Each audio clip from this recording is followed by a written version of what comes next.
ഏത് ആപത്ഘട്ടത്തിലും നമുക്ക് തുണയായി ഗുരുവായൂരപ്പൻ കൂടെ ഉണ്ടാകണമെന്ന് ആഗ്രഹിക്കുന്നവരാണോ നിങ്ങൾ?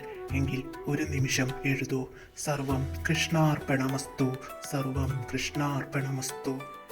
കൃഷ്ണനാമം ജപിക്കണം എപ്പോഴും, കൃഷ്ണഗീതികൾ കേൾക്കണം എപ്പോഴും, കൃഷ്ണ വിഗ്രഹം കണ്ടു തൊഴേണം, കൃഷ്ണനുള്ളിലെന്നും വിളങ്ങണം, കൃഷ്ണതീർത്ഥമെൻ ദാഹമകറ്റണം, കൃഷ്ണ തുളസി കതിരുകൾ ചൂടണം, കൃഷ്ണചന്ദനം നെറ്റിയിൽ ചാർത്തേണം, കൃഷ്ണ നൈവേദ്യമൽപ്പം നുകരണം, കൃഷ്ണഗാഥകൾ പാടിത്തെളിയണം, കൃഷ്ണ പൂജകൾ ചെയ്യാൻ കഴിയണം, കൃഷ്ണ ഭക്തരൻ കൂട്ടുകാരാവണം, കൃഷ്ണ പക്ഷവും ഉത്സവമാകണം, കൃഷ്ണ ചക്രമൻ പാത തെളിക്കണം, കൃഷ്ണനാമം ജപിക്കണമെപ്പോഴും.